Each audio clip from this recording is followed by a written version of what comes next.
Good Wednesday morning, and thank you for joining us in KARE 11 News Now. I'm Jason Hackett. Let's get to your headlines. Breaking overnight, State Representative Kali Herr claiming victory over incumbent Melvin Carter in the St. Paul mayor's race. The upset, a stunning development, ending Carter's hope for a third term.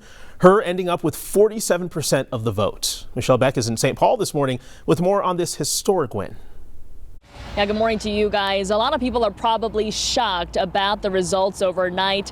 Mayor-elect Kali Herr says nobody thought that this could happen. She even posted online this, and here's a quote: "As a refugee who came to St. Paul, I could never have imagined reaching this point." So let's take a look at how this unfolded overnight. For round one, the incumbent Mayor Melvin Carter and Kali Herr, his top challenger, were pretty close. In fact, Mayor Carter had a slight advantage. But when the results of round two dropped around midnight, the winner was clear. This morning, St. Paul's soon-to-be first Asian American mayor and first woman mayor says she's introducing herself to city residents as a collaborative leader.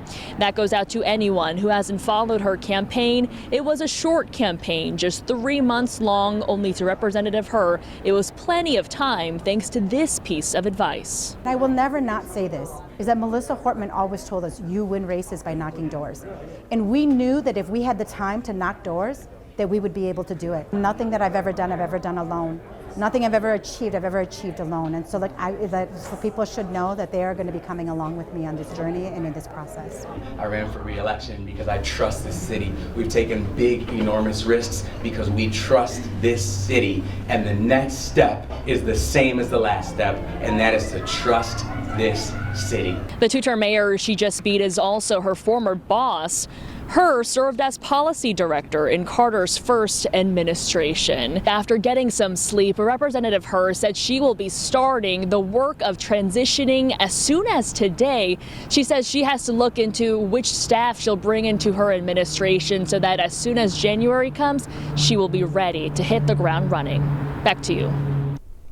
Michelle, thank you. Over in Minneapolis, no candidate can claim victory yet because none of them have gotten over the 50% threshold to win. Right now, Mayor Jacob Frey is in the lead with 42% of the vote. State Senator Omar Fateh has 32. The next round of results from the ranked choice polling is expected later this morning or this afternoon. We'll keep you updated. 63 districts across the state asked voters to raise taxes for schools. That's more than 4 times higher than an average year. Audrey Russo's at the Election Live desk with those results and their impact. That's right. A lot of districts are dealing with budget deficits, and school leaders are relying on levies and increased property taxes to make up that gap. And voters in several big districts signed on for that. In Farmington, voters approved an $8 million a year operating levy. That's around $450 a year for an average homeowner. And that's to keep class sizes relatively stable and to strengthen high school career pathway options. Now in Lakeville, voters there greenlit the renewal of a capital projects levy, so $4 million will go towards security and educational technology. And Rosemount, Apple Valley, Eagan, voters there approved a capital projects levy, and that money is earmarked for cybersecurity, learning devices, and tech support. Voters in the Crosby Ironton district approved their $1.5 million a year levy. Now, that district is facing a $1 million budget deficit, so they're now joining the roughly 70% of Minnesota school districts with an operating levy in place. Audrey, thank you. The results are in and Americans have made their voices heard. 2 states have new Democratic governors. New York City has a new mayor with a lot of buzz, and California voted in favor of congressional redistricting. This morning, DNC Chair Ken Martin says to him it's simple why Democrats won.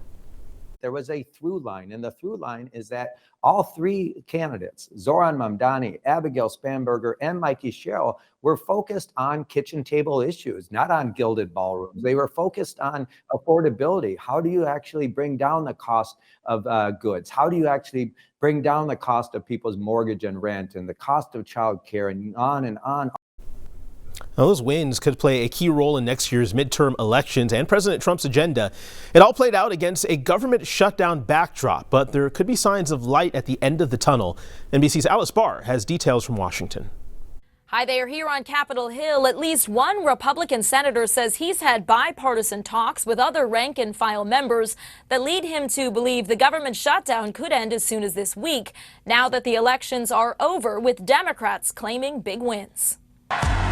Victory parties late into the night for Democrats sweeping key races, hoping to gain momentum against the Trump agenda. Thank you, my friends. In New York City, Zohran Mamdani won big on promises of rent freezes, free buses, and childcare.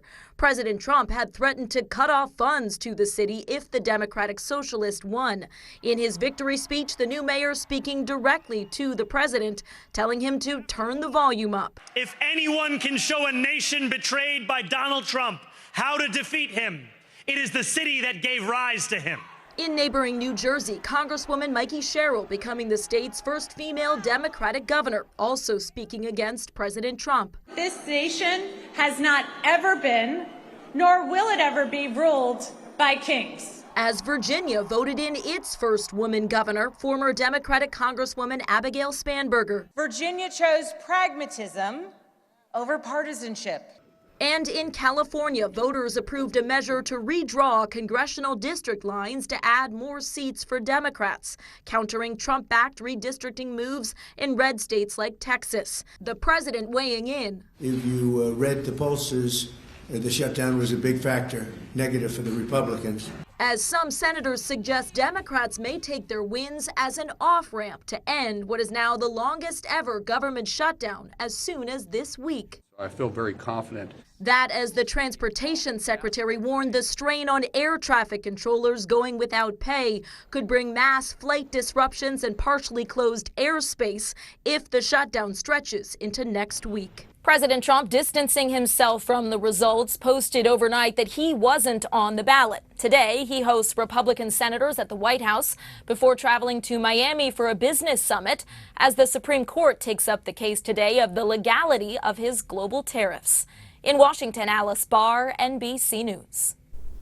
Well, just days into open enrollment, MNsure says people who are signing up now will face an average price increase of more than 21%. That's higher than the estimates we received weeks ago from the Minnesota Department of Commerce, and the highest rate increase since 2017. On top of that, federal tax credits that help some Minnesotans pay for health insurance may soon go away if Congress doesn't act. But MNsure says you still have options, which is why they're offering free one-on-one assistance with trained professionals who can really help somebody walk through all of their very specific questions related to their specific financial situation, their specific health needs, and help them land on a plan that really does fit their needs and their budget. MNsure's open enrollment period ends on January 15th, but if you want to have health insurance starting January 1st, the deadline to file is December 15th. This morning, the NTSB is on scene in Louisville, Kentucky, where officials now say 9 people are dead and several others are hurt after a fiery plane crash. That crash happening near the city's airport last night, just as a UPS plane was taking off for Hawaii. This security camera footage shows the moment the crash happened, sending a fireball into the sky. The plane was loaded with 38,000 gallons of fuel to make the long-haul trip. Louisville is UPS's biggest air hub worldwide. Because this is a UPS town. We all know somebody who works at UPS, and they're all texting their friends, their family, trying to make sure everyone is safe. Sadly, some of those texts are probably going to go unanswered. Flights in and out of the Louisville airport are back to normal this morning. We just checked, and it looks like flights from MSP to Louisville are running on time, but if you're heading there, make sure you check your flight status. Happening right now, the Doctors Council SEIU are on a one-day ULP strike. They'll be outside several Allina clinic sites across the metro, including Minneapolis, Coon Rapids, West St. Paul, and Richfield.